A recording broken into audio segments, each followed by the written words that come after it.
அஸ்ஸலாமு அலைக்கும். Hi friends. Lunch சாப்பிட்டுட்டு நாங்கள் இப்போ எங்கே கிளம்பி போய்கிட்டு இருக்கோம்னா, வீட்டில் அலுமினிய பாத்திரம் இருந்துச்சு. சில்வர் பாத்திரமும் வேஸ்ட் பாத்திரம் இருந்ததுனால அதை ஒரு கடையில் போட்டுட்டு யூஸ்ஃபுல்லான பாத்திரம் வாங்கிட்டு வரலாமென்ட்டு தான் நாங்கள் கிளம்பியிருந்தோம். இது எங்கள் அப்பா வீட்டில் உள்ள பாத்திரம், அலுமினிய பாத்திரம். எல்லாத்தையுமே எடை போட்டு பார்க்கும்போது 1177 ரூபாய்க்கு போச்சு. அதுக்கு 25 கிலோவில் அரிசி போடுற மாதிரி ஒரு சில்வர் பாத்திரம் வாங்கலாம் அப்படின்னு சொல்லிட்டு தான் வாங்கிட்டு வந்திருந்தோம். அதுக்கு எக்ஸ்ட்ரா ஒரு 150 ரூபா சேர்த்து கொடுக்குற மாதிரி இருந்துச்சு. சத்திரத்தில் அதை வாங்கிட்டு அப்படியே பக்கத்தில் பிளாஸ்டிக் ஐட்டம்லாம் இருந்துச்சு. இதில் ஒரு பூந்தொட்டி பிளாஸ்டிக்கில் பார்த்தேன். ஆனால் 60 ரூபான்னு சொன்னாங்க. ஆனால் அப்பா சொல்லிட்டாங்க, இது அந்தளவுக்கு பிளக்காது, வெயிலில் வச்சா வெடிச்சிரும் அப்படின்னு சொல்லிட்டாங்க. சரின்னு வாங்காமல் வந்துட்டேன். அப்புறம் நிறைய ரைஸ் பொங்குத மாதிரி, அடுப்பை கீழே வச்சு பொங்குத மாதிரி ஒத்த அடுப்பு வாங்கலான்னு சொல்லிட்டு தான் வாங்கிட்டு வந்திருந்தேன். நல்லா இரும்பு அடுப்பு, அதில் ரெகுலேட்டர் எல்லாமே கொடுத்துருந்தாங்க. பார்க்கணும் நல்லா இருந்துச்சு. அதையும் சரி வாங்கிட்டு வந்தாச்சு.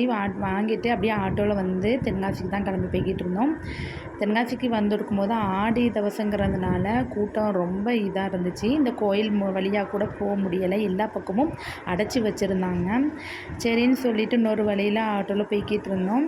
போயிட்டு ஆட்டோக்காரங்க ஒரு ஓரமாக விட்டுட்டு அப்படியே சில்வர் ஸ்டாண்டு வாங்கலாம் அப்படின்னு சொல்லி அப்பாவுக்கு தெரிஞ்ச கடைக்கு கூட்டிகிட்டு வந்துருந்தாங்க. வீட்டில் சில்வர் பாத்திரம், தட்டு, அதுக்கப்புறம் கிளாஸு, கிண்ணம் எல்லாம் கவுத்தி போடுறதுக்கு மேஜையில் போட்டதுனால பாத்திரம் எடுக்கும்போது அப்படியே கீழே விழுந்துட்டு இருந்துச்சுனால சில்வர் ஸ்டாண்டு வாங்கி சுவத்தில் அரைஞ்சி அதில் நம்ம அடுக்கி வச்சோம்னா நீட்டாக இருக்கும்னு பார்க்க வந்திருந்தோம். அப்படியே சில்வர் ஸ்டாண்டை எடுத்துகிட்டு உலக்கு 200 கிராம் உலக்கும் 100 கிராம் உலக்கும் பார்த்துக்கிட்டு இருந்தோம். ஆனால் 200 கிராம் உலக்கு மட்டும்தான் வாங்கிட்டு அப்படி இந்த சில்வர் ஸ்டாண்டு வாங்கிட்டு மீராஜென்ஸ் கடைக்குள்ளே போயாச்சு.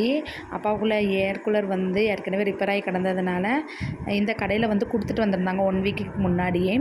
அதை ரிப்பேர் பார்த்து வச்சுருக்காங்கன்னு ஃபோன் வந்துச்சு. அதை வாங்கிட்டு அப்படி வீட்டுக்கு வந்துடலாமன்ட்டு எல்லா வேலையும் ஒரே இதாக முடிச்சிடலாம் அப்படின்னு சொல்லிட்டு தான் வந்தோம். ஏர் கூலரையும் பார்த்துட்டு அப்படி நம்மளுக்கு கடையில் இருக்கக்கூடிய திங்ஸையும் சரி பார்த்துட்டு என்ன ரேட்டு என்ன எதுன்னு கேட்டுட்டு வந்துடலான்னு தான் வந்தேன். ஆனால் மற்ற பொருட்களை பார்த்தேன், ஆனால் வாங்கலை. நம்மளுக்கு மனசு இதை பார்க்கும்போதெல்லாம் அலைப்பாய தான் செய்யும். சரி சும்மா ஒரு கிளிப்பிங் கணக்காக எடுத்துகிட்டு அப்படி ரிட்டன் வீட்டுக்கு வந்தாச்சு. வரும்போது கிட்டத்தட்ட மணி 6:30 ஆகிட்டு. இங்கேருந்து 3:30க்கெலாம் கிளம்பணும்.